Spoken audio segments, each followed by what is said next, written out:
The story of creation is given us in digest form in the first chapter of John. In the beginning was the Word. Now, this very second is the beginning spoken of. It is the beginning of an urge, a desire. The Word is the desire swimming around in your consciousness, seeking embodiment. The urge of itself has no reality, for I am, or the awareness of being, is the only reality. Things live only as long as I am aware of being them. So to realize one's desire, the second line of this first verse of John must be applied. That is, and the Word was with God. The word, or desire, must be fixed or united with consciousness to give it reality. The awareness becomes aware of being the thing desired, thereby nailing itself upon the form or conception, and giving life unto its conception, or resurrecting that which was heretofore a dead or unfulfilled desire. Two shall agree as touching anything, and it shall be established on earth. This agreement is never made between two persons. It is between the awareness and the thing desired. You are now conscious of being, so you are actually saying to yourself, without using words, I am. Now, if it is a state of health that you are desirous of attaining, before you have any evidence of health in your world, you begin to feel yourself to be healthy. And the very second the feeling I am healthy is attained, the two have agreed. That is, I am and health have agreed to be one, and this agreement ever results in the birth of a child, which is the thing agreed upon, in this case, health. And because I made the agreement, I expressed the thing agreed. So you can see why Moses stated, I am hath sent me. For what being, other than I am, could send you into expression? None, for I am the way. Beside me there is no other. If you take the wings of the morning and fly into the uttermost parts of the world, or if you make your bed in hell, you will still be aware of being. You are ever sent into expression by your awareness, and your expression is ever that which you are aware of being. Again, Moses stated, I am that I am. Now here is something to always bear in mind. You cannot put new wine in old bottles or new patches upon old garments. That is, you cannot take with you into the new consciousness any part of the old man. All of your present beliefs, fears, and limitations are weights that bind you to your present level of consciousness. If you would transcend this level, you must leave behind all that is now your present self or conception of yourself. To do this, you take your attention away from all that is now your problem or limitation and dwell upon just being. That is, you say silently, but feeling to yourself, I am. Do not condition this awareness as yet. Just declare yourself to be, and continue to do so until you are lost in the feeling of just being, faceless and formless. When this expansion of consciousness is attained, then within this formless deep of yourself, give form to the new conception by feeling yourself to be that which you desire to be. You will find within this deep of yourself all things to be divinely possible. Everything in the world which you can conceive of being is to you, within this present formless awareness, a most natural attainment. The invitation given us in the Scriptures is to be absent from the body and be present with the Lord, the body being your former conception of yourself in the Lord, your awareness of being. This is what is meant when Jesus said to Nicodemus, Ye must be born again, for except ye be born again, ye cannot enter the kingdom of heaven. That is, except you leave behind you your present conception of yourself and assume the nature of the new birth, you will continue to outpicture your present limitations. The only way to change your expressions of life is to change your consciousness. For consciousness is the reality that eternally solidifies itself in the things round about you. Man's world in its every detail is his consciousness outpictured. You can no more change your environment or world by destroying things than you can your reflection by destroying the mirror.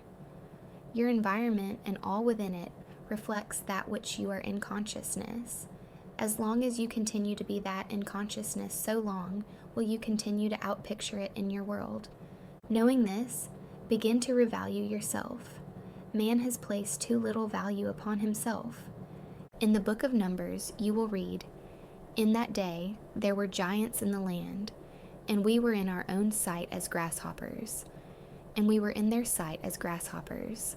This does not mean a time in the dim past when man had the stature of giants. Today is the day, the eternal now, when conditions round about you have attained the appearance of giants, such as unemployed, the armies of your enemy, your problems, and all things that seem to threaten you. Those are the giants that make you feel yourself to be a grasshopper. But you are told, you were first in your own sight, a grasshopper, and because of this, you were to the giants a grasshopper. In other words, you can only be to others what you are first to yourself. Therefore, to revalue yourself and begin to feel yourself to be the giant, a center of power, is to dwarf these former giants and make of them grasshoppers. All the inhabitants of the earth are as nothing, and he doeth according to his will in the armies of heaven and among all the inhabitants of the earth. And none can stay his hand, nor say unto him, What doest thou? This being spoken of is not the orthodox God sitting in space, but the one and only God, the everlasting Father, your awareness of being. So awake to the power that you are not as man, but as your true self, a faceless, formless awareness, and free yourself from your self-imposed prison. I am the good shepherd, and know my sheep, and am known of mine. My sheep hear my voice, and I know them, and they will follow me. Awareness is the good shepherd. What I am aware of being is the sheep that follow me. So good a shepherd is your awareness that it has never lost one of the sheep that you are aware of being. I am a voice calling in the wilderness of human confusion for such as I am aware of being, and never shall there come a time when that which I am convinced that I am shall fail to find me. I am is an open door for all that I am to enter. Your awareness of being is Lord and Shepherd of your life. So, the Lord is my shepherd, I shall not want, is seen in its true light now to be your consciousness.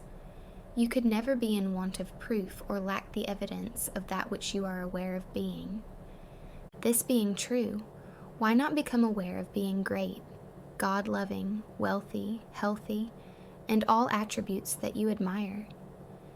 It is just as easy to possess the consciousness of these qualities as it is to possess their opposites. For you have not your present consciousness because of your world. On the contrary, your world is what it is because of your present consciousness. Simple, is it not? Too simple, in fact, for the wisdom of man that tries to complicate everything. Paul said of this principle, it is to the Greeks, or wisdom of this world, foolishness, and to the Jews, or those who look for signs, a stumbling block, with the result that man continues to walk in darkness rather than awaken to the being that he is. Man has so long worshipped the images of his own making that at first he finds this revelation blasphemous, since it spells death to all his previous beliefs in a God apart from himself. This revelation will bring the knowledge that I and my Father are one, but my Father is greater than I. You are one with your present conception of yourself, but you are greater than that which you are at present aware of being. Before man can attempt to transform his world, he must first lay the foundation. I am the Lord. That is, man's awareness, his consciousness of being, is God. Until this is firmly established so that no suggestion or argument put forward by others can shake it, he will find himself returning to the slavery of his former beliefs. If ye believe not that I am he, ye shall die in your sins. That is, you shall continue to be confused and thwarted until you find the cause of your confusion. When you have lifted up the Son of Man, then shall you know that I am he. That is, that I, John Smith, do nothing of myself but my Father, or that state of consciousness which I am now one with, does the works. When this is realized, every urge and desire that springs within you shall find expression in your world. Behold, I stand at the door and knock. If any man hear my voice and open the door, I will come into him and sup with him and he with me. The I knocking at the door is the urge. The door is your consciousness. To open the door is to become one with that which is knocking. By feeling oneself to be the thing desired, to feel one's desire as impossible is to shut the door or deny this urge expression. To rise in consciousness to the naturalness of the thing felt is to swing wide the door and invite this one into embodiment. That is why it is constantly recorded that Jesus left the world of manifestation and ascended unto his Father. Jesus, as you and I, found all things impossible to Jesus as man.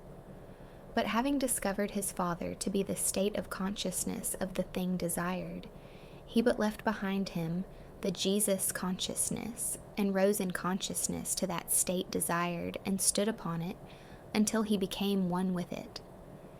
As he made himself one with that, he became that in expression. This is Jesus' simple message to man. Men are but garments that the impersonal being I am, the presence that men call God, dwells in. Each garment has certain limitations. In order to transcend these limitations and give expression to that which as man, John Smith, you find yourself incapable of doing, you take your attention away from your present limitations, or John Smith conception of yourself, and merge yourself in the feeling of being that which you desire.